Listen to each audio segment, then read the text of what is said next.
So let me just set the record straight here. I am not an interviewer, okay? This is how it all started from some questions that was asking you for the film, an upcoming film at the time, which was going to be about the dominoes, which turned into Life in 12 Bars.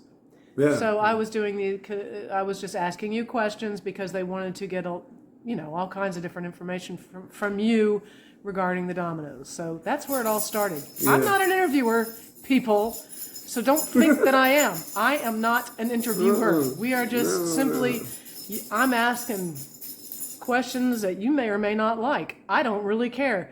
But thing is, I'm asking you questions. I'm the one that's here asking the questions, et cetera, and you're just being gracious enough to answer them. And yes, I am a goof. But that's my problem. Anyway, so, some people wanted to know more about the Allman Brothers. You said you could tell them more about Dickie Betts, et cetera, et cetera. And then yesterday we did some film and you were like, I don't want to talk. You didn't want to talk. Not everything I have to say is, It's old stuff and it doesn't bear repeating. Yeah, it doesn't have anything to do with right now, And I'm sure that a lot of people got more interest in the stories on Dickie Betts and Greg Allman than me, Even though they want to hear it, these are stories that you don't necessarily want Chuck to. LaBelle was a friend and still is. He played on a couple of my albums, one of them anyway. Right. But, I'm making things long behind me. I'm in the museum and all that down there, but I didn't go. I'm not there. I didn't belong in Southern rock. The only thing Southern and rocking about my music is I'm from Memphis. It's soul music. I didn't play. But that's a bit different than. It's a whole different deal. I didn't play like those guys. Mm-mm. But they're all great, and everybody I met down there was just wonderful people. All the Grinders, Switch Boys, everybody. They were all good friends. Well, everybody changes. Hopefully, some people don't change, but you've changed a great deal. I have changed a lot. Not that I matter. Okay. Not especially on these things, because they're about you. Well, you do. You're as important as I am. Well, you got all the questions, and I got all the answers, and they're not always right.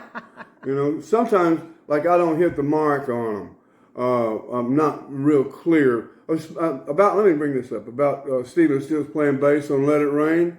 Yeah, he played bass on Let It Rain. He didn't play on the whole part. And Bill Halverson was down there with him. And Actually, it turns out that he played on the descending, the thing that the piano did, that was it. You had mentioned that. Yeah. You weren't very specific. When I listened back to what it said, it wasn't real clear what I said, because I didn't say that he didn't play the whole song. He didn't redo Carl's whole bass, just that one thing. And actually, that was a good call. My guy pointed it out. One of the guys here on the. Sorry, I just accidentally hit the button. So somebody had pointed that out, and then you said, "Yeah, that's right." Yeah, that's right. There's a lot. I'm 72, and I remember everything, and there's a whole lot in my life. Like I remember everything when I was real little, but. Sometimes I may be off the mark just a bit, but it won't be far off. And I don't mind correcting it, Well, and sometimes people will write in, as they did in this situation, will write in and say, Bill Halverson actually said this about... Yeah, and he's absolutely right. Because we don't sit around looking up this stuff all day long. No, hell no. I don't think about all this stuff that I did. I think about what I'm doing now, You're painting now. I am, and that painting I just finished, I'm just like... That's paramount, to me. Right. I don't know, trying different things. And that's when I mess up. It's when I try different stuff. When I decide I want to do something, or I decide this, or I decide that. That's been getting me in trouble my whole life, rather than listening to that still small voice and paying attention to how you're really being directed, You know, when I let my go and just follow the brush, you know, that's when it seems to work. But and that's been that way for my whole life. The only time I ever had any nosedives, and I've had plenty of them, was when I was trying to steer the ship, you know, and I got in my way time after time after time after time, and it seemed like I would never learn to stop. Even my art now is I love doing what I do and who I am, but it's real frustrating. See, and the frustration is because I'm trying to do something, I want it to be a certain way, but then when I get so frustrated, I just, you know, I start slamming it, whatever it may be. That's when this wonderful thing takes place. Right. So all the frustration and all that was called for. You know, it's supposed to have been that way. You know, all this is predestined. If something's predestined, you can't change anything along the way. Not at all. No, there's no way. Because even you trying to change it is part of your destiny. Well, the more you fight it, the worse it's just going to get for you. Oh, yeah, yeah. And so when you let go, boom, and then the magic happens. Right. Yeah. But all of that went into that, reaching that point, that played a role in it. That was the role of the whole thing, to get to that point of. Would you say that everything that happened when you were recording, you know, Layla, was that whole thing that was, and it really wasn't about Patty. It really wasn't about. No, hell no. It was. I mean, I know for a fact that. Well, I don't know, but I'm sure you can probably say that how you guys felt wasn't exactly how he felt about what was going on. No. Because you know, well, there are a couple of songs that were real close to Eric. You know, Layla being one. Right. Bell Bottom Blues, I thought, was about the French chick that he was dating when we went up there and they burned down the stage. Those French revolutionaries. I didn't know it was about Patty. And then until I did Jules Holland, and then I was saying, it all came to me. I went, oh yeah, that's right. I'd forgotten some stuff. I didn't know what was about Patty. I thought it was about that gal. Well, it may have been about both of them. Probably was, you know, and 2 or 3 more. You know, Alice Ormsby Gore. Eric had a line in several different ponds at the same time, you know. Well, he couldn't he, at the time? Well, he was. I would say that most of these guys were. He was running them in one door and out the other, you know. And, weren't they all? Not me. No, not. Well, I'm not talking about you. I didn't have a door. What I'm saying is, you know, it was like the typical thing for the rock star to have all the girls. That's what they always say, but that was not true. I bought a Ferrari Daytona, or Daytona Ferrari, thinking I was going to be able to pick up chicks in it. It didn't happen. No, man. It's like, no, I'm not getting in there. That's all right. Well, so anyway, what I was saying was that, so that thing, it was flowing, that thing, that natural thing. You know, when you're in the flow, it just goes so easy. Nothing could have gotten in the way of it. No drugs, no alcohol, no anything, because that was supposed to happen the way it happened, right, and come out the way it did. It's all predestined. You know, I know this. Didn't Eric say that this was the best thing that he'd ever? He did. We were when we had our second attempt in London at our second studio, what would have been our second studio album. Eric was really frustrated. We were in the doorway of Studio B, the little small one at Olympic, and he said, "What am I going to do now?" He said, "This is the epitome of my career."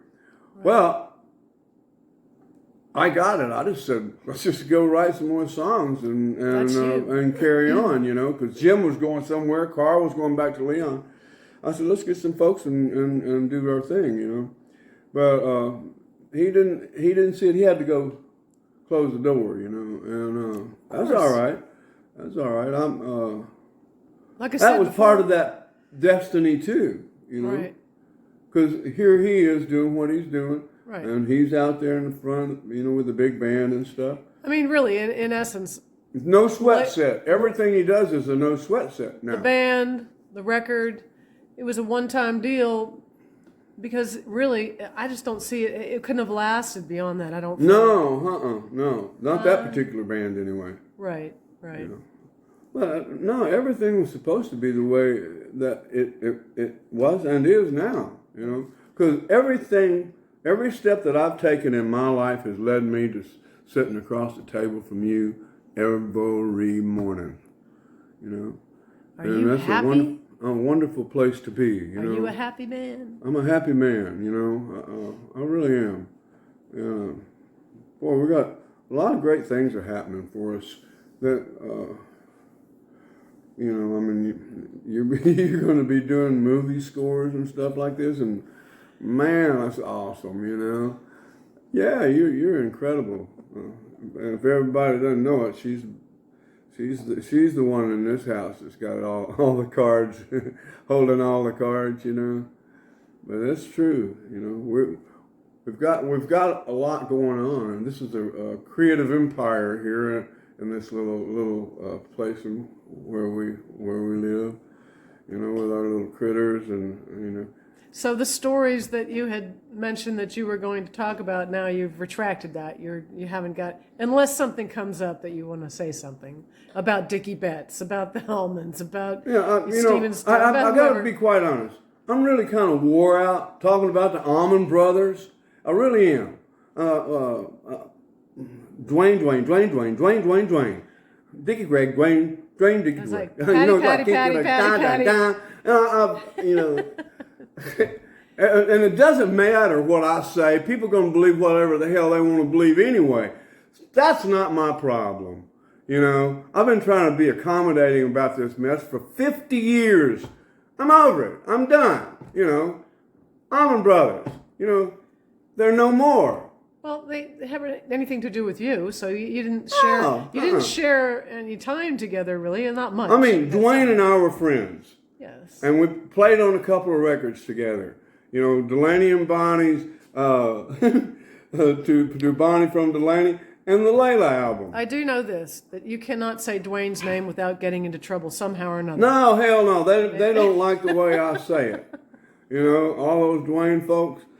And, you know, and you haven't said anything bad or mean or anything. Hell no. I just don't praise him like everybody else. And I said he played out of tune.